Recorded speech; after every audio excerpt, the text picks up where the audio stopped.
ناس كتير سمعت القرار بتاع التراك درايفرز او سواقين عربيات النقل ان هم دلوقتي مجبرين ان هم يتكلموا لغة انجليزية. موضوع مهم جدا، ويمكن لان انا بدرس احيانا CDL لسكول باص، فالواحد عنده فكرة شوية عن الموضوع، بيشوف ايه اللي فيه، واقول لك شوية تفاصيل ممكن تكون مختلفة، ممكن ما تكونش سمعتها من اماكن تانية. هو ايه اللي بيحصل؟ هو ايه CDL وايه التراك درايفرز وايه القصص ديت؟ بصوا يا جماعة، امريكا فيها كذا نوع من الرخص بتاعت القيادة. كويس؟ واحد من الانواع ديت بيسموها CDL Commercial Driver's License. يعني ايه Commercial Driver's License؟ يعني رخصة قيادة تجارية، اللي هي الرخصة الخاصة اللي بنسميها في مصر الرخصة الدرجة الأولى والدرجة الثانية والدرجة الثالثة والكلام دوت. حلو. الرخص ديت ليها امتحانات خاصة، ليها حاجات خاصة، فيها نوعين من امتحانات رئيسيين. في نوع اسمه تيست دوت اللي هو الاختبار التحريري، اللي هو ان انت بتاخد امتحان، بتخش اختيار اسئلة، بتاخد اختيارات منها بتجاوب منه. ده في امتحان عملي. الامتحان العملي عبارة عن 3 اجزاء، جزء خاص بالبري تريب انسبكشن او فحص ما قبل القياده، وجزء تاني خاص بالدرايفر سكيلز او مهارات القياده، ان ازاي تركن وازاي تمشي بين القراطيس وحاجات زي كده وتغير لين وقصص زي كده. واختبار تالت خاص بالسواقه نفسها. الاختبار التالت ده تطلع على الطريق وقصص ديت. اهم حاجه بيركزوا فيها في كل القصص ديت السلامه، السيفتي، الامان. ده اهم من اي حاجه. انت بتتكلم على رخصه قياده متخصصه بتسوق حاجات مختلفه. الرخصه ديت كذا نوع. هم بيتكلموا دلوقتي على التراكس اللي هي CDL كلاس A، اللي هو الناس اللي بتسوق التراكات الكبيره اللي ليها مقطوره. هم دول اللي عليهم تركيز، وهم دول اللي بيتكلموا على موضوع اللغه الانجليزيه. لكن في كل الامتحان اللي انا اتكلمت عليه دوت اللغه الانجليزيه مطلوبه. يعني انت لو مش بتفهم انجليزي مش هتعرف تعدي الامتحان. في ناس ربنا بيسهل والدنيا بتعدي وبتاع، لكن انت لازم تفهم انجليزي عشان الامتحان الاولاني اللي هو الكتابة دوت فيه اسئلة كتير وفي قصص كتير لازم تفهمها. في ناس بتحفظها بالشكل وبتعدي، لكن هو في الاخر امتحان فيه قصص وافلام كتير. الامتحان بتاع فحص ما قبل القيادة دوت كله كلام بالانجليزي، فانت الكلام دوت لو انت مش فاهم مشكلة.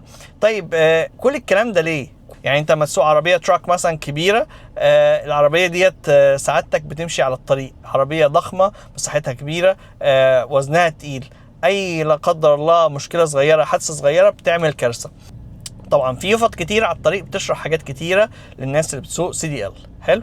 يعني انت هتلاقي مثلا في طرق ممنوع فيها تمشي بيها تراك، البارك ويز كلها ممنوع تسوق بيها تراك عشان ارتفاع الطريق فيها، في حتت فيها كباري وفي حاجات مختلفه فارتفاع الطريق فيها منخفض. في حتت تانية هتلاقي طريق عادي او حته عاديه مكتوب ان انت ممنوع تسوق فيها تراك عشان عندك ارتفاع معين، او تقول لك الارتفاع اللي قدامك الارتفاع الفلاني والعلاني. القصص دي كلها مهم تفهم ايه اللي فيها. مش بس كده، عشان في بعض الاماكن عليها مثلا كباري ليها نظام معين او حاجه معينه ما تاخدش وزن تقيل. لو سوقت تراك بيها ممكن تاخد التراك وتقع وتكسر الكوبري وتعمل كارثه للسواق ولغيره. لما تيجي تمشي على طريق مثلا في قضبان حديد، مثلا طريق قطر، انت لازم تبقى عارف امتى تقف وامتى تمشي، والعربيه عطلت تعمل ايه. لازم تكلم البوليس لا قدر الله لو وقفت العربيه على قضبان قطر، عشان انت ما تعملش كارثه ليك ولغيرك، عشان انت ما تموتش او غيرك يموت او تحصل خسائر كبيره في الموضوع. لازم تفهم ايه اللي بيحصل. فالانجليزي مهم جدا في الموضوع.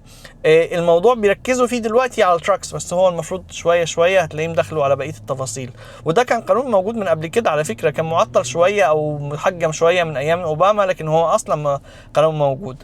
اللغه الانجليزيه مهمه جدا في التفاصيل دي، لان انت بتتعامل مع يفط وحاجات وبني ادمين وحاجات زي كده. يعني انت مثلا لما تيجي تسوق باص كبير، في بني ادمين انت محملهم وفي بني ادمين على الطريق، فلازم تفهم ايه اللي بيحصل حواليك. فاللغه الانجليزيه مهمه. الموضوع ده مش قصه مثلا ايه ده عنصريه، ده ضد اللغات التانية، ده بيحاولوا يقللوا الناس. لا، ده مهم جدا. ممكن تبقى في ناس اتضرت عشان بقى في ناس كتيره بيشتغلوا مثلا في التراكس فقلت الشغل فقل الاسعار، ممكن كل الكلام ده، لكن الاساس في الموضوع هو السيفتي، لان السيفتي اهم حاجه في القياده في امريكا. فانت لو انت عندك CDL او انت بتقدم على CDL او بتفكر في CDL، لازم تطور نفسك في الانجليزي. الانجليزي هيبقى مهم جدا. وانت شفته مثلا ولايه زي اركنساس عملوا غرامه $5000 اللي وقفوه وهو ما بيعرفش يقرا ويكتب او يفهم انجليزي، فالموضوع هيبقى مهم. بص وتعلم وظبط امورك، وما تفكرش ان انت تاخد الرخصة بشكل سهل عشان تعدي امورك مثلا باي شكل كده ولا كده، عشان لا قدر الله لو حصلت مشكلة انت اللي هتلبس وهتلاقي نفسك في كارثة كبيرة مش هتعرف تطلع منها. تحياتي للجميع، مع السلامة.